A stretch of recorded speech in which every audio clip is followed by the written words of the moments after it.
Hello and welcome to another exciting episode of the Shadowbringers Job Breakdown. Today we're taking a look at Astrologian. Astrologian was in a pretty tough spot at the start of this expansion. They changed the cards, and we were all trying to struggle to make sense of that, but Astrologian also felt very clunky at the start of Shadowbringers.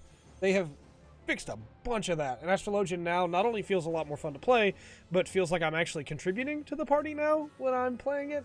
And especially when I'm healing. I can heal solo now through the level 70 to 80 dungeons without too much difficulty. And when I was first trying to level it right after Shadowbringers came out, that was not the case. It was a lot harder then. That said, I do think Astrologian brings more utility than both of the other healers, but also struggles a little bit in the terms of off global cooldown healing. And we'll get into that as well.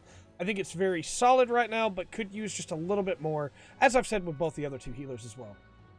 For damage, you have Combust, which is your Dia, it is your Bio, it is your damage over time dot. You have Malefic 4. Unfortunately, Astrologian didn't get a cool new name for the ability in the way that Glare or Broil 2. But Malefic 4 still definitely hurts. Very, very solid little damage spell. Then you have, of course, Gravity, which is your AoE. It's not quite holy, but not quite as fast as Art of War either. But I think a little bit more useful because it doesn't cost anywhere near as much MP as those two. But as you can see from spamming, Astrologian still burns through MP pretty quickly. Lucid Dreaming is definitely something you want to use. The big thing, the big draw for Astrologian is, of course, the cards. You have your draw action, and then you can get either a basic card or you can get a Lord or Lady off of it. If you opt for a Lord of Lady, you will get a little bit better of a damage boost. Depending on which one, we're going to have to break down the entire card system. But let's go ahead and do that now instead of trying to do it later on. You no longer have cards that do individual effects. Instead, each card is for a role. So now you have cards like Arrow that are good for melee DPS or tanks. They give 6% more damage, or you have 3% for everyone else. What this means is that every card is effectively a balance. We talked about this a little bit right when the expansion dropped. I was always looking for the balance card anyway, so I don't mind this change. The hardest problem that I have with this change is remembering which card is for what, because it was easy to go balance is for you. But at the same time, even if you give the wrong card to somebody, it's not going to hurt too much in the long run because they are still getting a really nice little DPS bonus. It's not quite as good as if you'd given it to the right role, but at the same time, 3% more is 3% more, and it's going to add up over the course of the fight. The Lord or Lady option lets you up that to 8% for the correct roll. For Lord, it's melee DPS or tank, or 4% for all other rolls. But when you use that, you do not get a seal. We'll get to seals as well. So let's use our Lord for now. That will give us more damage, and you'll see the difference in the damage pretty much right away. 4% more damage is quite a bit. However, we got no seals on our job gauge. We have no changes here. We also have sleeve draw that you can use instead of regular draw. That allows you to draw a bunch of cards, specifically 3 cards, which is exactly how many seals you need to be able to use Divination. So that is a good option as well to be using instead of just regular draw. And you can undraw a card to return the card back to your deck if you want to get a different one. So this time we're going to use our balance. Even though we're not the right role for that balance, we still got a solar seal. Then we're going to use Arrow to get a lunar seal. Then we're going to use Spear to get a solar seal. And because we have 3 seals, one of each kind, we'll be able to use Divination. And because we have all 3 types, we'll get the most damage out of it. So, remember a moment ago when I said that it didn't super matter if you got the right roll or not?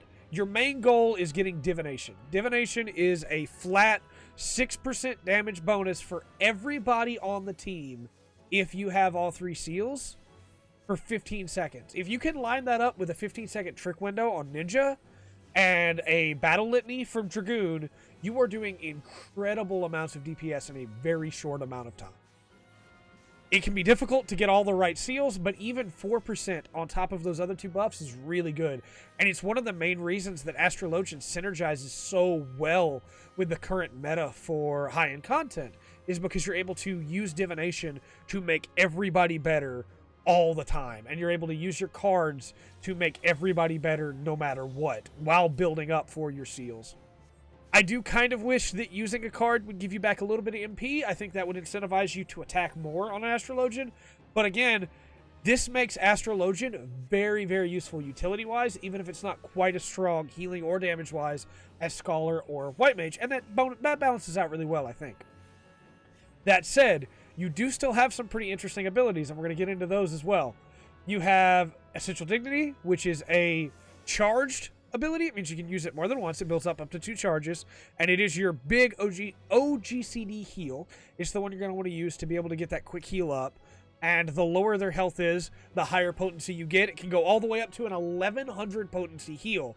So in the White Mage video, I mentioned that you would use Benediction on your Gunbreaker if he's super bolide. You could also use Essential Dignity, and you would get an incredibly powerful heal from it. You have your different stances. We'll get into those in just a second. For sects is what they're called here. You have Benefic, Benefic 2, your basic heals, and of course Benefic 1 has the same 15% chance as Cure 1 to give you a free version of Benefic 2, just like Cure 1 can give you a free version of Benefic 2. You have your Helios, which is the big heal for everybody. It's your Medica equivalent. And then you have Earthly Star. Now Earthly Star is a little special because it does damage at will. Earthly Star you could throw out there and you can immediately use it, like this. And it does a decent heal and decent damage. In about a minute, we'll have it back again, and we'll use it again and be able to show off that a little bit more. Now, we haven't gotten to the sects at all. You can see I have 3 seals, but they're not of different types, so we'll get a 4% bonus from Divination. But Diurnal Sect allows you to get a regen effect on your actions, so now you can use Aspected Benefic, which is your regen equivalent, and Aspected Helios, which is your Medica 2 equivalent. These give you regen. Very, very nice if you're with a Scholar who already has the shields handled and you're not trying to interfere with what they're going. You don't need 2 different shields at the same time. That doesn't work. However, were we to switch our sects over to Nocturnal Sect, which unfortunately we can only do outside of combat, we will get shielding instead of healing. And so then Aspected Benefic would give a shield instead of a regen, and Aspected Helios would give a shield instead of the regen effect, which is very nice because it basically means that no matter what party an Astrologian gets put in for any content, that Astrologian can go from the start of the battle, can say, I'm going to be a healer because we already have a White Mage to do regens. I'm going to be a shielder because we already have I'm going to be a shielder because we already have a White Mage. I'm going to be a healer, a regen, because we already have a Scholar. And that allows Astrologian to double up or to mix and match, and it flows really well with combat because you're able to just keep the shields or keep the regen going. And then Astrologian got Neutral Sect, which allows you to get both and increases your healing potency by 20% for while it's going, which just lets you do both, heal more, and for 20 seconds, you're just going. It's great. Astrologian feels so good because of that now. It really made the difference for me with Astrologian when I hit 80 and got Neutral Sect, because it means that no matter what I'm doing, I'm always helping. You also still have Collective Unconsciousness. Collective Uncon is an incredible GCD, off GCD that is. It has increased range now, it has increased healing now, it has increased effects when it comes to Diurnal and Nocturnal. It is so, so good. And it reduces the damage taken now, even when you're in Diurnal and not just in Nocturnal. So now, when you're using the regen effect from it, you're also reducing the damage. You get it back every minute, and so as long as you don't move, there's no reason not to be using it, because you can pop it up over any big attack from a boss, and you will reduce the damage substantially. You will heal everybody. It's such a good cooldown. Astrologian feels so good to use in 8-mans, in 4-mans, in 32-mans because of the changes to Collective Unconsciousness.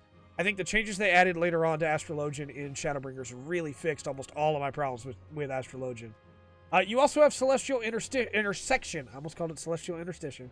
It restores own or target party members' HP, puts up a barrier if you're in Diurnal, gives you a regen if you're in Nocturnal, and it's just a really, really solid ability because it lets you, no matter which stance that you're in, to be able to use the other one immediately without having to wait for Neutral Sect to come back up.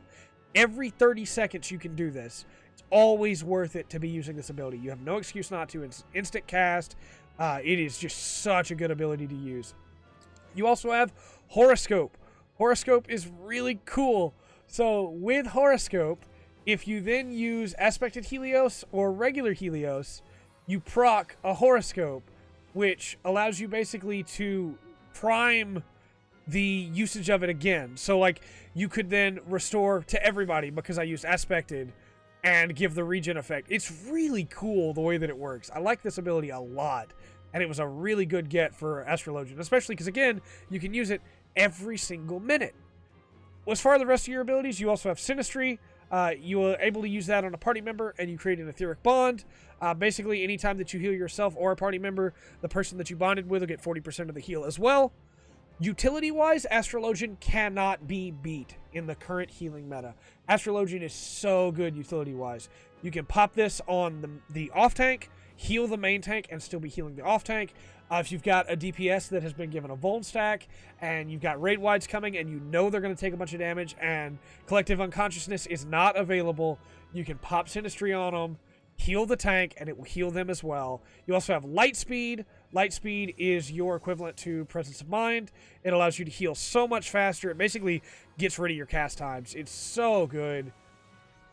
Astrologia just feels really good now, honestly. I think they've done a really good job with it. Of course, you also have Lucid Dreaming.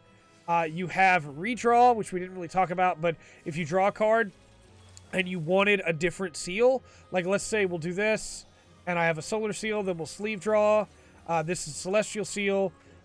This is another Solar Seal. I don't want a Solar Seal. I can redraw. Now I have a Lunar Seal. So now when I Horoscope, or when I Divination, I have all three, do a lot more damage. Very, very good. Very, very nice. You actually have charges for that as well. Takes a little bit to build back up. 30 seconds per charge, but very, very useful. And you have Ascend, of course, which is your raise, and Rescue, which you should have to pull people out of danger if they are in the bad and don't want to move. And Asuna, if you want to get rid of poisons, things like that. Astrologian, I think, is way better now than it used to be. It feels so much fun to play. When I was leveling Astrologian from 70 to 73, I think is where I stopped, because it was so clunky and I didn't like it. Before all the hot fixes, it really bothered me how little healing Astrologian was doing. And then after the changes, after the first patch where they fixed a lot of those issues with Astrologian, I was able to push it all the way to 80. And again, once I got to 80 and got Neutral Sect, everything just fell into place. I think Astrologian now feels really, really good to play. And if you're trying to choose between the healers, it's a tough choice. I still think you should start with White Mage, because that's the one you can start at level 1 with anyway. But give it a shot. I think Astrologian is definitely worth playing, especially at 80 with all the tools that it has available. With all that said, though, I've been Trey. This has been the Full Spectrum, and remember to always enjoy the full spectrum that Astrologian has to offer.